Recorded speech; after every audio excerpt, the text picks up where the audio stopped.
अबरारुल हक का कहना है कि ये घर मेरा है, यहाँ पर दिखाइए कैमरे की नज़र में। और मुखिया जी का घर इस साइड है। दोनों रोड के इस पार और उस पार का मामला है। और इनके द्वारा कहा जा रहा है कि मुखिया जी ने जबरन जो है 2 रूम पे ताला लगा दिया है। मामला कोर्ट में भी है और प्रशासन की नज़र में है। ढाका में प्रखंड 6 कट्ठा वो ज़मीन है, हुँ, जिसमें 1.5 कट्ठा उनका है और 4.5 कट्ठा हमारा था हुँ, और ज़बरदस्ती घर बनाने जा रहे थे। हम मुखिया का दबंगई हुँ, दिखाते हुए अपना हुँ, कब्जा कर रहे हैं, हुँ। धमकी दे रहे हैं, कभी ये परेशान कर रहे हैं, कभी वो परेशान कर रहे हैं। ये घर का उसके पास न कागज़ है, न कुछ भी है, सिर्फ ज़बरदस्ती कब्जा कर रहे हैं अपने मुखिया के दम पे। एफआईआर हुआ है, डीएसपी साहब भी आए थे, फिर उसके बाद क्या कार्रवाई हुई?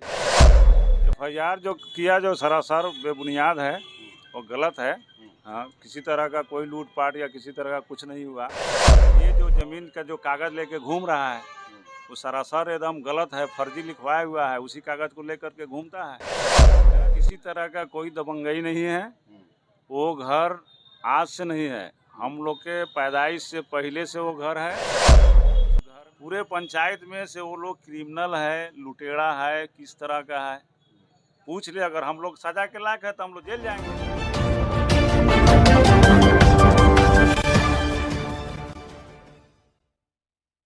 अबरारुल हक का कहना है कि ये घर मेरा है, यहाँ पर दिखाइए कैमरे की नज़र में। और मुखिया जी का घर इस साइड है। दोनों रोड के इस पार और उस पार का मामला है। और इनके द्वारा कहा जा रहा है कि मुखिया जी ने जबरन जो है 2 रूम पे ताला लगा दिया है। मामला कोर्ट में भी है और प्रशासन की नज़र में है। अभी हम ढाका प्रखंड के करमाव पंचायत के बहलोलपुर गांव में है। अबरारुल हक नाम है इनका। और इन्होंने मुखिया जी के साथ-साथ 3 और लोगों पर एफआईआर किया है। क्यों एफआईआर किया इन्होंने, क्या दिक्कत समस्या आ गई, सीधे इनसे हम बात करेंगे। बताइए, आपने एफआईआर मुखिया जी पर आपने क्यों कर दिया? वो हमारा घर ये बंद कर दिया और ये भी घर बंद कर दिया, 2 रूम कब्जा कर लिया है। हुँ, ऊपर का 2 रूम हमारा है और नीचे 2 रूम है। हुँ। इसमें हम रह रहे थे, ये 2 रूम कब्जा कर लिए हैं। क्या ये घर आपका है? ये घर हमारा है। हुँ, हमारे पास दस्तावेज भी है हुँ, और उर्दू भी है, हिंदी भी है हुँ, और हर ज़मीन का भी रसीद हुँ, कटवाते हैं, दाखिल खारिज भी है, हुँ, रसीद कटवाते हैं। हुँ, खरियान में ज़मीन है, उस हुँ, पे वो घर बनाना चाहते थे। हुँ, तो उसमें 6 कट्ठा वो ज़मीन है, हुँ, जिसमें 1.5 कट्ठा उनका है और 4.5 कट्ठा हमारा था हुँ, और ज़बरदस्ती घर बनाने जा रहे थे। हुँ, तो हमने मना किए तो नहीं माने, तो उस पे केस किए। हुँ, तो टाइटल सूट चल रहा है 2020 से, हुँ, ढाके में चल रहा है 3 नंबर कोर्ट में, 8320 हुँ, केस नंबर है। हुँ, और उसके बाद में उसी के एवज से परेशान करने के लिए ये दोनों घर कब्जा कर लिए हैं हुँ, और 2 ज़मीन और खेत जोत लिए हैं, हुँ, जो 92 में हमारे पिताजी हमको लिख दिए। हुँ, और 2013 में एक 4 कट्ठा का प्लॉट है वहाँ पे, हुँ, रोड के नज़दीक हुँ, 4 कट्ठा का प्लॉट है, उसमें से 1 कट्ठा हमने 2013 में बेचे थे हुँ,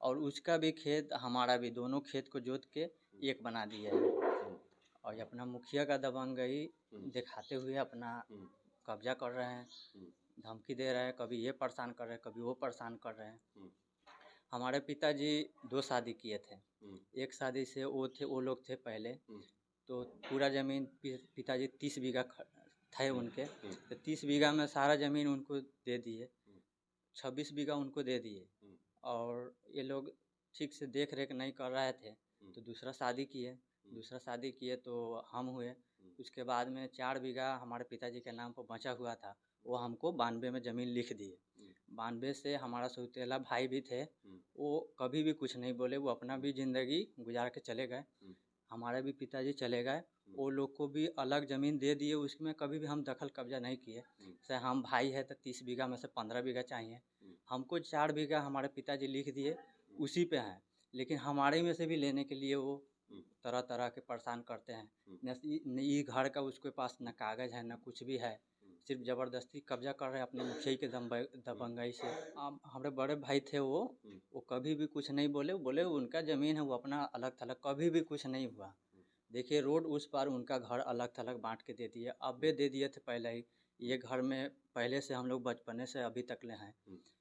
अभी ये कब्जा कर लिए, तरह तरह का परेशानी करते हैं। ढाका थाना में केस दर्ज है आपका, फिर एफआईआर हुआ है, डीएसपी साहब भी आए थे, फिर उसके बाद क्या कार्रवाई हुई? हाँ, आईओ सर आए थे, बड़ा बाबू आए थे, डीएसपी सर आए थे, सब देख के गए हैं। हम्म, अब देखिए आगे का क्या निर्णय होता है। हम्म, अभी अनुसंधान में है। प्रशासन से किस तरह की उम्मीद है आपको? उम्मीद है, हमारे पास पेपर है, कागज़ है, सब कुछ है, घर हमारा है। हम्म, प्रशासन से उम्मीद है से हमको न्याय दिलवाए।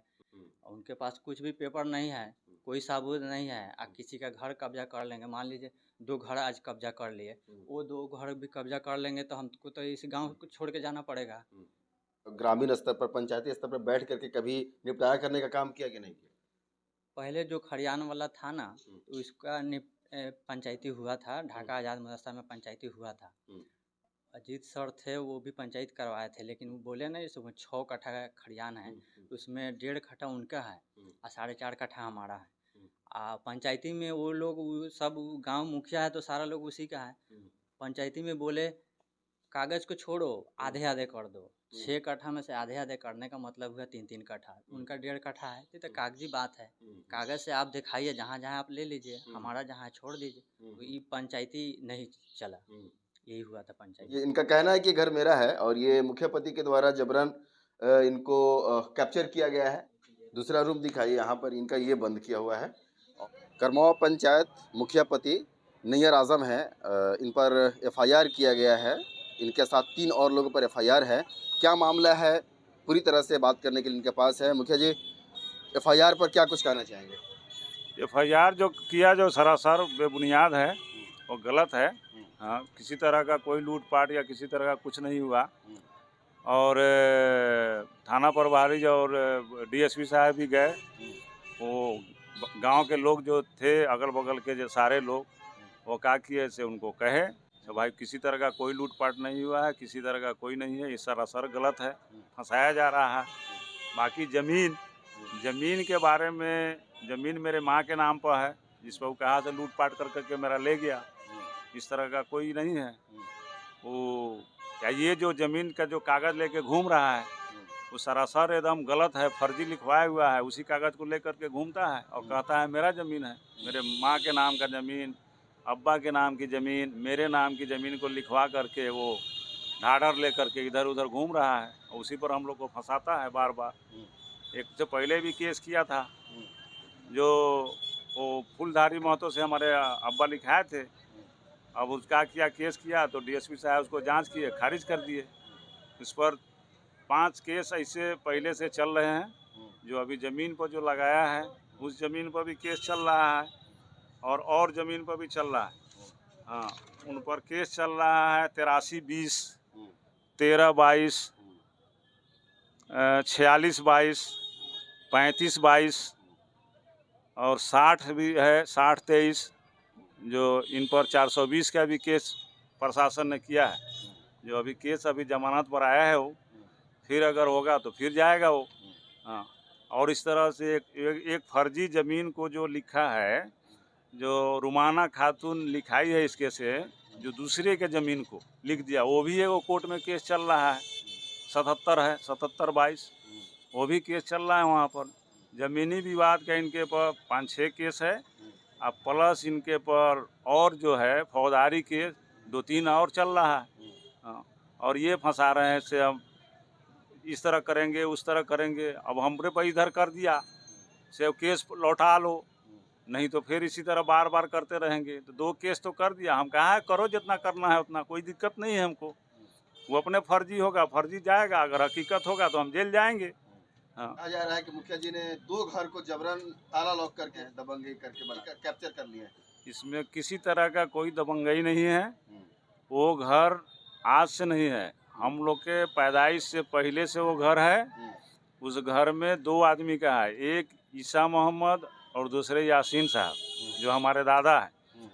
ईसा साहब को ज़मीन घर मिला, उसमें 12 रूम है पश्चिम साइड में। ईसा मोहम्मद साहब है जो 6 रूम में उनको मिला हुआ है। यासीन साहब को 6 रूम मिला। जो बाद में शादी किए तो उस लड़का को क्या किए से 4 रूम दिए और बड़े लड़का को 2 रूम दिए, जबकि मेरा उसमें 3 रूम होना चाहिए, 3-3 बरोबर। लेकिन फिर भी हम 2 ही रूम लेकर के हैं, आज से नहीं। लगभग हमारे अंदाज से 66 से रह रहा है, 66 में घर बनाओ 66 से घर बना, तब से हम लोग वहाँ रहते हैं। बाकी अब फिर बना तो हम लोग दूसरी जगह है, वो उसका भी घर बन गया पीछे में, तो वो भी दूसरी जगह है। इसी तरह से है, उसमें सारा मेरा सामान है, माँ का हमारे सामान है उसमें जो रहती थी, अनाज है, चावल दाल यही सब है, दूसरा कुछ तो है नहीं। हाँ, बंद है, जब जरूरत पड़ता है खोलते हैं, जब निकालते हैं, जब बंद कर देते हैं। हाँ, तो सारा प्रशासन भी जा करके देख लिए, आज से नहीं, बहुत दिन का घर है ये। प्रशासन गई, फिर उसके बाद का क्या मामला हुआ? प्रशासन गई, वहाँ पर जा कर के सारे अगल बगल के जितने समाज के जो लोग थे वो प्रशासन को बोले से भाई किसी तरह का कोई लूटपाट नहीं हुआ, हम लोग तो देख रहे हैं ऐसे अंसारुल हक का घर है, उनका लड़का नैयर आजम है, कैसर आजम है, दोनों आदमी का है। ये सरासर जो केस किया है गलत फंसाया जा रहा है, किसी तरह का कोई बात नहीं है। अगर यहाँ गांव का पूरे पंचायत पूरे जगह जा कर के पूछ ले, हम लोग ढाका चौक पर रहते हैं 90 से, हम ऐसे तो बचपन से ही रहते हैं। पूरे पंचायत में से वो लोग क्रिमिनल है, लुटेरा है, किस तरह का है, पूछ ले। अगर हम लोग सजा के लायक है तो हम लोग जेल जाएंगे, अगर सजा के लायक नहीं है तो हम लोग का केस खारिज होना चाहिए। प्रशासन से कितनी उम्मीद है? प्रशासन हकीकत जो होगा तो करेंगे। हमने पेपर जमा कर दिया है, तो मेरे माँ के नाम की ज़मीन है, हमने पेपर लगा दिया है। जो ये फ्रॉड में जो लिखाया है, जैसे मेरे अब्बा के नाम की जो ज़मीन, मेरे नाम की ज़मीन, हमने प्रशासन को पेपर दे दिया है। हाँ, पूरा डीड के साथ, पूरा उसका जो रसीद होता है वो सारा जवाबंदी के साथ हमने दिया है। इनका क्या जवाबंदी से ज़मीन लेकर के घूम रहे हैं पेपर, ये अपना बताएंगे, जांच करे गए थे। जांच करने के बाद में जो हकीकत होगा वो करेंगे, ऐसे थोड़ा ये नाजायज़ कोई आदमी करेगा।